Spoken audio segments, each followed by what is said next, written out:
Hey guys, today is a very special day. Today is my graduation day. So today is July 3, 2025. Yes, ngayon po ako official na matatapos sa pag-aaral. So in a week, I will be an official tambay with a degree. Wow! So ayun, ngayon nagre-ready lang ako for, sa pag-alis. Nakaligo ko lang, kakabihis ko lang ng mga pangloob ko. I will be graduating with the course of Bachelor's of Science in Entrepreneurship. Kaya yun yung course na nakuha ko kasi, syempre, unang-una, pangarap ko talaga maging entrepreneur. Since high school, pangarap ko na talaga maging entrepreneur. Kaya ayun yung pinasa ko talaga na course. So, ang oras natin ngayon is 4:45 AM. Dapat by 5:20 nakaalis na kami dito. Dahil medyo maaga yung ceremony. Kailangan nandun na kami before 8 AM. If you know, you know, I'm from Laguna. Ang biyahe mo lang Laguna to Lipa is around 1 hour and 30 minutes to 2 hours. So, kailangan talaga maaga ka umalis kapag galing ka pa Laguna. And also, wala akong na-feel ngayon kundi excitement. Kasi nga, syempre, graduate na, ganun. Isa sa mga pinaka-exciting na part ng buhay, makagraduate ka na ng school. Sobrang thankful and grateful lang ako sa lahat ng mga, syempre, mga support, lahat ng mga naging part ng journey. So, yeah, baka mamaya na yan. Mamaya na yan sa pagtapos ng mga videos. Pero ngayon, nagre-ready lang talaga muna ako. Kasi magbibisa rin ako nung long sleeve. Tapos, ito, naka-ready na rin yung mga toga. Siguro guys, I'll see you na lang mamaya. Kapag nasasakyan na or nasa school na. Kasi hindi ko pa alam kung anong oras talaga kami makakaalis. Pero more likely mga 5 AM to 5:20 AM yan. At kailangan talaga namin mamunta doon ng maaga dahil syempre gawa din ng parking, ng pagre-ready ng mga graduation paraphernalias, tsaka yung mga, basta ang daming kailangan pa i-ready, kaya kailangan talaga maaga kami doon. Okay guys, so I'll see you na lang kapag siguro nasa sasakyan or nasa school na kami. Bye!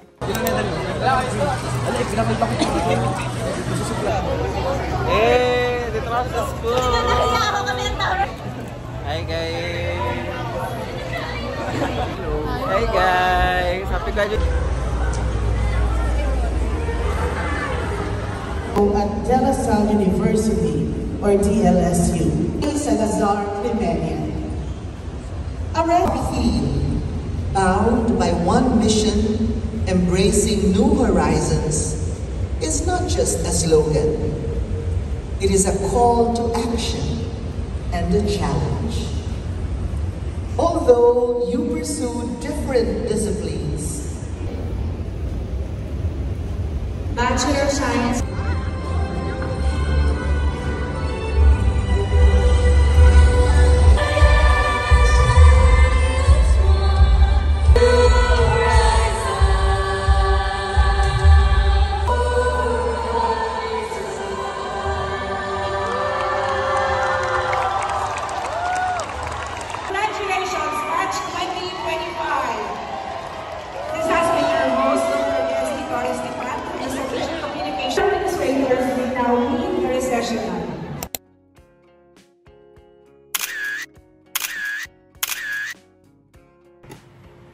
Hey guys! Today is July 24. Talagang dumaan ng 21 days at hindi ako nakapag-edit at hindi ako nakapag-shoot. Pero, I've graduated from De La Salle Lipa with the course of Bachelor's of Science in Entrepreneurship. Let's just say 21 days na akong tambay with a degree. Plano ko talaga mag-business talaga. Pero, I don't know when kasi grabe yung bagyuhan. I've been so thankful kasi nga, syempre gumraduate na ako ng college and masasaya din yung college years ko. First year, hindi ko siya masyadong na-feel. Kasi nung first year ako, ang klase o ang mode ng pag-aaral namin is border free. Sabihin nun, parang modular lang kami. Tapos, yung classes, hindi ko lang matandaan kung ilan yung required na kailangan namin pasukan na klase. Pero basta alam ko, ano lang, minsan lang kami magklase nun. Puro modules lang kami. So, parang hindi mo talaga masyadong ramdam na nag-aaral ka. Isang araw, tatapos ka lang ng ilang module, tapos na. So, nung sumapit na yung second year, second semester, yon doon na nagsimulang maging exciting at saka masaya. Second year ako, napasali ako sa Young Entrepreneur Society. Sa ano siya, organization siya ng mga entrepreneur, DLSL. Tapos, for my first year sa YES, ang position ko is Assistant PRO. Tapos, nung third year, naging assistant secretary naman ako. Ayan. Naging org officer or naging student leader din naman ako nung mga time na yun. Then, nung second year, second semester, naging hybrid na. Kaya naging exciting na. I met a lot of people na talagang, wala, naging friend ko, naging ka-close ko. Nung third year, yun, doon na nagsimulang maging full face-to-face yung klase namin. Yun yung time na nag-dorm na ako. Yun din yung time na mas naging active ako sa mga gawain sa school. Kasi nga, syempre, mas malapit na ako. Nagdo-dorm na ako nung time na yun. Hybrid. Syempre, hybrid nga. Kalahati face-to-face. Tas kalahati ay online. So, hindi mo pa din talaga masyadong feel yung school. Pero ngayon, nung third year and fourth year yun, doon na naging masaya kasi nga, naging face-to-face na. I just want to take this opportunity na syempre, magpasalamat sa lahat ng mga taong sumuport sa akin nung college. Syempre, unang-una sa lahat, magpapasalamat ako sa Diyos dahil awa tulong niya, nakagraduate ako ng college. Magpapasalamat din ako sa parents ko. Yan sila. Kasi syempre, sila yung nagpaaral sa akin. Low. Pero ayun, I'm just very thankful for everyone who supported me. You know who you are. Lahat ng mga naging friends ko, lahat ng naging ka-close ko. You know who you are. Sobrang dami kong natutunan. Sobrang dami din nangyari nung college years. Pero, ayun, awa tulong, nakasurvive and nakaget through naman. Ito ako! Wala pa rin ako trabaho or negosyo! Ayun. I'm so happy and I'm so proud of myself. And syempre, proud din ako sa lahat ng mga kasama kong gumagraduate. Pero ayun, sobrang happy lang ako. Ngayon, I'm just taking my time.